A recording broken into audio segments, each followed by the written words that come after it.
ఇది మాకు అసెంబ్లీకి సంబంధించి మాకు అసెంబ్లీలో మాట్లాడుతున్న రేవంత్ 25 ఏళ్ల నిబంధనను సవరించాలి, 21 ఏళ్లకే ఎమ్మెల్యేగా పోటీకి ఛాన్స్. ఎందుకంటే గతంలో ఓటు హక్కు 21 సంవత్సరాలకు ఉండే, దాన్ని ఏం చేసిండ్రు రాజీవ్ గాంధీ అని అంటే రాజ్యాంగ సవరణ చేసి దాన్ని అప్పుడు 18 సంవత్సరాలకే ఓటు హక్కు కల్పించాలి, 18 సంవత్సరాల వాళ్ళకు వాళ్ళ నాయకుని ఎన్నుకునే అర్హత కల్పించాలన్నారు.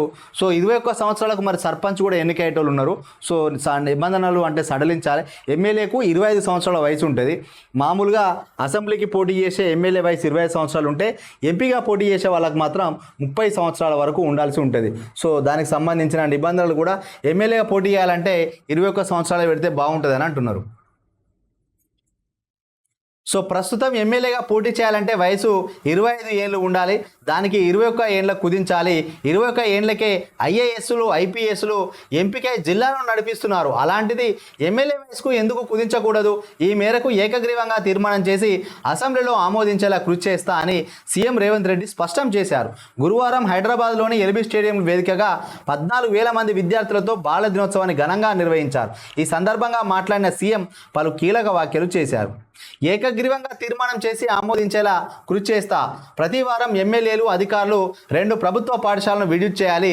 లైట్ తీసుకుంటే ప్రమోషన్లపైన ప్రభావం, నాసిరకం భోజనం పెడితే కటకటాల్లోకే. మరిన్ని సంక్షేమ పథకాల అమలు కోసమే ఇంటింటి సర్వే స్కీములు కట్ అవుతాయనే ప్రచారం అవాస్తవం. డ్రగ్స్కు దూరంగా ఉండండి, మీ ప్రతిజ్ఞ కేసీఆర్కు సింహస్వప్నం కావాలి. బాల దినోత్సవంలో ముఖ్యమంత్రి రేవంత్ రెడ్డి మొత్తానికైతే బాల దినోత్సవం రోజు కూడా ముఖ్యమంత్రి రేవంత్ రెడ్డి మళ్ళా కేసీఆర్ను తలుచుకుంటున్నాడు. ఎందుకనంటే కేసీఆర్ చేసిన అప్పుల వల్ల తప్పుల వల్లనే ఈ విధంగా పరిస్థితుంది. మళ్ళీ విద్యార్థులంతా డ్రగ్స్ బానిస అవుతున్నారు.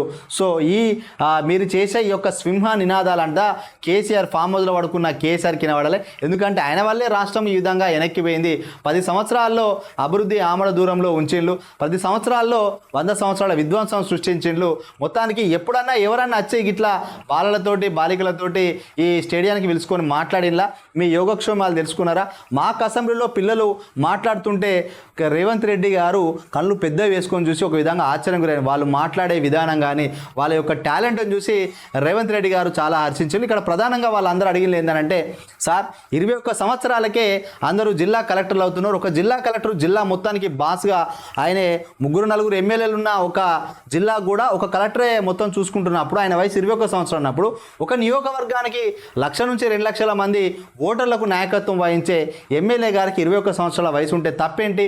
20 సంవత్సరాల దాకా అప్పటిదాకా యూత్ ఆగన్నా అని చెప్పి అడుగుతున్నారు. కానీ ఎన్ని నిబంధనలు పెట్టినా 21 సంవత్సరాలు పెట్టినా ఏది పెట్టినా అమ్మ ఈ రోజులల్లా 50 సంవత్సరాలు పైబడో 40 సంవత్సరాలు పైబడో బాగా కోట్లు ఉండి, అంటే కోట్లు అంటే వేసుకునే కోట్లే కాకుండా సూట్ కేసుల్లో కోట్లు పట్టుకొని వచ్చేవాళ్ళకే ఇక జనాలు కూడా ఏం చేస్తారంటారే ఈ సారేమో చేస్తారని చెప్పుకొని దండం పెట్టి వాళ్ళకి బాలిస్తారు. మళ్ళీ నేను ఒక మంచిర్యాల జిల్లా గురించే చెప్తలేను, మళ్ళీ రాజకీయ నాయకులు మా గురించే చెప్తాను అనుకున్నారు.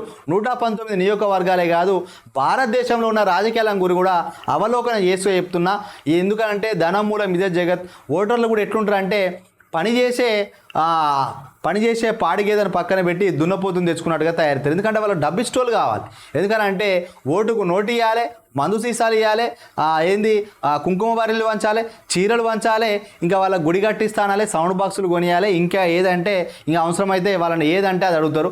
ఆ టైంలో ఏంటంటే ఇదేదో సురభి ఆవు కదా, ఏదో పిలిచిన వరాలు అడిగిన వరాలు అన్ని ఇస్తే చూసినావా సురభి ఆవు, అట్లా రాజకీయ నాయకులు అట్లా చేయాలని కోరుకుంటారు. దానివల్ల ఏమవుతుందంటే అసలు నిజంగా నాయకత్వ లక్షణాలు లేనోళ్ళు, నిజంగా ప్రజా సమస్యలపైన కొట్లాడే అనుభవం లేనోళ్ళు, నాలెడ్జ్ లేనోళ్ళు మన దేశ రాజకీయాల్లో ఓట్లతోటి సీట్లపైన గద్దెనెక్కి తైతక్కలాడుతున్నారు. అవినీతి స్కాములు చేస్తూ 100 కోట్లు 1000 కోట్లు ప్రపంచ బ్యాంకుల్లో మూలుగా పెట్టుకుంటూ అడిగి చేస్తున్నారు. ఇంకా మీరు వయసు గురించి మాట్లాడారు. నిజంగా డైరెక్ట్గా యూనివర్సిటీ నుంచి వచ్చిన స్టూడెంట్స్ని ఎవరైనా ఎమ్మెల్యేగా ఎన్నుకునే సందర్భాలంటే కేవలం ఒక తెలంగాణ ఉద్యమం జరిగినప్పుడు 1-2 అట్లా అవకాశం వచ్చినాయి తప్ప ఇప్పుడు ఈ పరిస్థితి లేదు. మరి భవిష్యత్తులో ఇప్పుడున్న యువత అయినా భవిష్యత్తు వచ్చే యువత అయినా ఓటుకు నోటు అనే దానికి బానిస కాకుండా చేస్తే 21 సంవత్సరాలకు ఖచ్చితంగా ఎమ్మెల్యేలు కావచ్చు, ఎంపీలు కూడా కావచ్చు.